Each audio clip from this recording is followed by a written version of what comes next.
congratulations on the film. I had a really Thank good you. time watching it. It's Thanks. you know, it's like it checks all the boxes, ticks all the boxes, as we say. Good. We're glad you liked it. But heist movies, they're just really entertaining, often very popular with audiences. I think because there's inherent conflict when there's a team working together, and this one obviously you have a cast of very comedic characters.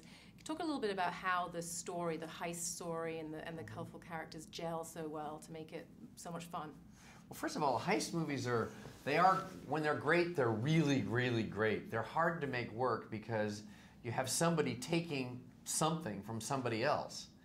In this case, it's the working class, the blue-collar workers, taking from someone that ripped them off, from the man, from a character like Bernie Madoff. And so it's really a Robin Hood kind of a story, you know, with thematics of being an underdog, a Horatio Alger story, a great American story. And with a really winning ending. And look, these stories themselves have to be, the tone has to be seamless, and they're very hard to do. And I was so lucky that Brett has conquered many different genres as a film director. So he's made Family Man, he's made the Rush Hour films, he's made thrillers before, and I think because he's approached and conquered all these different genres, it empowered him to make this film and to make it as fun and as entertaining as it was. I think all those films I did were kind of preparation for this film, because what this movie is really a hybrid of multiple genres. It has action, it has comedy, it has suspense, it has drama. So I think all those movies were kind of prepared me for this experience. But you know, the heist genre in particular, I think is, you know, there's straight heist films, which are dramatic heists, and then there's what they call capers, which has humor in it. And capers in the past have been much broader. So I kind of wanted to do something that was grounded in reality, that had a lot of emotion, humanity, heart, where you cared about these characters, where you spent the first 30 minutes of the movie getting to know these characters so you were able to root for them. So at the end of the day, it's great to make a film that says something, right, which is what's happened by chance, which culturally what's going on in the world now with Occupy Wall Street.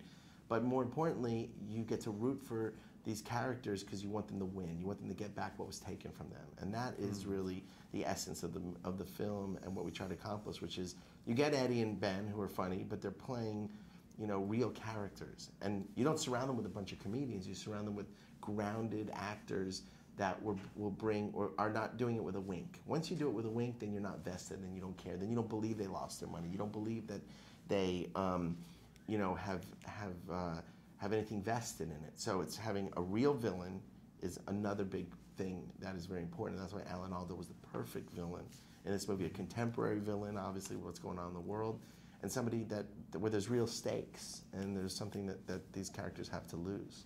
Let's talk about the two, the heavy hitters, Ben Stiller and Eddie Murphy. I mean, clearly the film is going to rest on their. I mean, I think it's a great ensemble, but you know, those are the guys on the poster. What's it like working with those ego-wise? I mean, they're both like the big heavy hitters in comedy these days.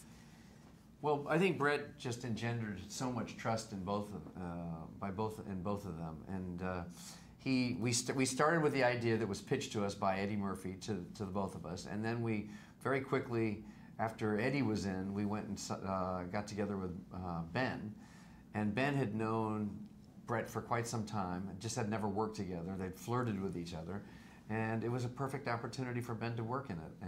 And I think it's very clear, I mean, certainly given that Brett is now producing the Oscars and Eddie's in them, that they trust him, they believe in Brett, and they had a great time with him at the same time. Did you have a good time shooting? The best time. It always looks like fun watching a comedy, but it might not. Well, we have fun. I think it only looks like fun in a comedy when it is fun. You know, I've seen a lot of comedies that didn't look like a lot of fun. That's a good point. But we had so much fun making the movie, and we were always challenging each other. You know, we all work very hard. It's a serious job. But I try to keep everybody's energy and enthusiasm going, and that's, I think, a big, important key but staying true to what we're doing. And, you know, I mean, come on, for me, I got a pinch. I'm working with Ben Stiller, Eddie Murphy, Matthew Broderick. I mean, these are guys when I was 12 years old. They were like the biggest stars in the world. So for me, it's so exciting, you know, for sure. And to be doing a movie for Universal Studios, where I made 2 other movies, Family Man and Red Dragon, I think my 2 best movies, and to be, you know, directing a Brian Grazer production. I feel like Ron Howard right now. It's amazing. Great. Well, thank you very much. Thank you. Oh, sure. Good Okay, job. thank you.